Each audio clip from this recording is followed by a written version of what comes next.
ಎಲ್ಲರಿಗೂ ನಮಸ್ಕಾರ ಸ್ನೇಹಿತರೆ. ನನ್ನ ಕನ್ನಡದ ಅದ್ಭುತ ಕಥೆ ಯೂಟ್ಯೂಬ್ ಚಾನಲಿಗೆ ಸ್ವಾಗತ ಸುಸ್ವಾಗತ.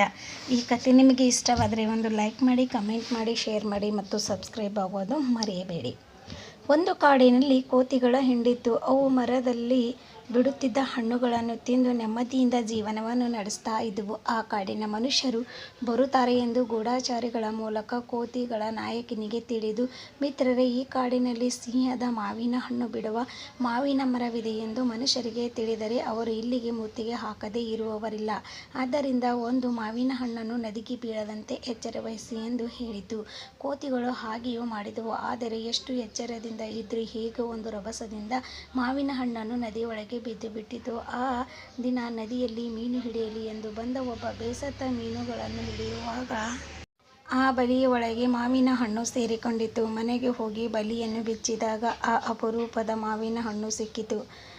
ಅದನ್ನವನು ರಾಜನಿಗೆ ನೀಡಲು ಅರಮನೆಗೆ ಹೋದ. ಅರಮನೆಯಲ್ಲಿ ಬೇಸ್ತ ನೀಡಿದ ಮಾವಿನ ರುಚಿಯನ್ನು ಪರೀಕ್ಷಿಸಿದನು. ಸಿಹಿ ಮತ್ತು ಸ್ವಾದಿಷ್ಟವಾಗಿತ್ತು. ಬೇಸ್ತಿನ ನೆರವಿನಿಂದ ಆ ರುಚಿಯಾದ ಮಾವಿನ ಹಣ್ಣು ಬಿಡುತ್ತಿದ್ದ ಮರವನ್ನು ಹುಡುಕಿಕೊಂಡು ಕಾಡಿನಲ್ಲಿ ಪ್ರವೇಶಿಸಿದ. ಕೋತಿಗಳು ಮರದ ಮೇಲೆ ಕುಳಿತಿದ್ದವು. ರಾಜ, ಎಲ್ಲ ಕೋತಿಗಳನ್ನು ಕೊಂದುಬಿಡಿ, ನಾಳೆ ಮಾವಿನ ಹಣ್ಣುಗಳ ಜೊತೆಗೆ ಕೋತಿಯ ಮಾಂಸವನ್ನು ತಿನ್ನೋಣ ಎಂದು ಆಜ್ಞಾಪಿಸಿ. ಎಲ್ಲ ಕೋತಿಗಳಿಗೂ ದಿಗಿಲುಗೊಂಡವು. ಆದರೆ ಹಿಂಡಿನ ನಾಯಕ ಒಂದು ಉಪಾಯವನ್ನು ಹೂಡಿತು. ದೊಡ್ಡ ಬಳ್ಳಿಯನ್ನು ಮರವೊಂದಕ್ಕೆ ಕಟ್ಟಿ ನದಿಯ ಆಚೆ ದಡದ ಮರವೊಂದಕ್ಕೆ ಬಳ್ಳಿಯ ಇನ್ನೊಂದು ತುದಿ ಸಿಕ್ಕಿಸಿಕೊಳ್ಳುವಂತೆ ಮಾಡಿತು. ತನ್ನೆಲ್ಲ ಮಿತ್ರರಿಗೆ ಬಳ್ಳಿಯ ಸಹಾಯದಿಂದ ನದಿಯ ಆಚೆ ದಡದ ಮರವನ್ನು ಪ್ರತಿಯೊಂದು ಕೋತಿಯನ್ನು ಸೇರಿ ತನ್ನ ಪ್ರಾಣವನ್ನು ಉಳಿಸಿಕೊಳ್ಳಲು ಎಂದು ಹೇಳಿತು. ಕೋತಿಗಳು ಕಟ್ಟುವ ಬಿಟ್ಟುವ ಎಂದು ಬಳ್ಳಿಯ ಸಹಾಯದಿಂದ ಬಹುಬೇಗ ಆಚೆಯ ದಡವನ್ನು ತಲುಪಿ ಕಷ್ಟದಿಂದ ಪಾರಾದವು. ಆದರೆ ನಾಯಕ ಕೋತಿ ದಡ ತಲುಪುವಷ್ಟರಲ್ಲಿಯೇ ಬಳ್ಳಿಯನ್ನು ಕತ್ತರಿಸಿ ಧೊಪ್ಪೆಂದು ಕೆಳಗೆ ಬಿತ್ತು. ಕೋತಿಗಳ ಸಾಹಸವನ್ನು ನೋಡುತ್ತಿದ್ದ ಮಹಾರಾಜ ನಾಯಕ ಕೋತಿಯನ್ನು ಬಿದ್ದ ಸ್ಥಳಕ್ಕೆ ಬಂದನು. ನಾಯಕ ಕೋತಿಯ ಕೆಳಗೆ ಬಿದ್ದ ರಭಸಕ್ಕೆ ಅದಕ್ಕೆ ಭಾರೀ ಏಟು ಬಿದ್ದಿತು. ಮಹಾರಾಜನು ಅದರ ತಲೆಯ ಸವರಿ, ಲೇ ಕೋತಿಯೇ, ನೀನೆಷ್ಟು ಉದಾರ ಹೃದಯವಂತ.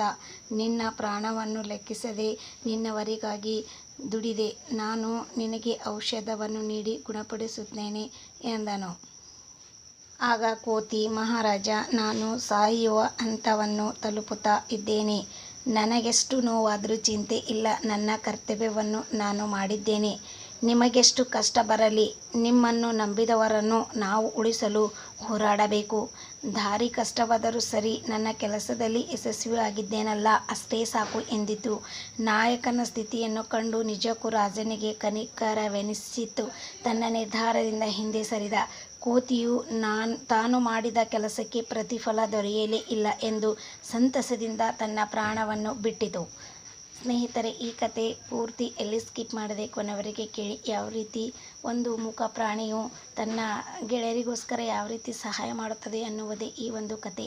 ಈ ಕತೆ ಇಷ್ಟವಾಗಿದ್ದರೆ ನೀವೊಂದು ಲೈಕ್ ಮಾಡಿ, ಕಮೆಂಟ್ ಮಾಡಿ, ಶೇರ್ ಮಾಡಿ. ದಯವಿಟ್ಟು ನನ್ನ ಚಾನಲ್ಗೆ ಸಬ್ಸ್ಕ್ರೈಬ್ ಆಗಿ ಪ್ಲೀಸ್. ಮುಂದಿನ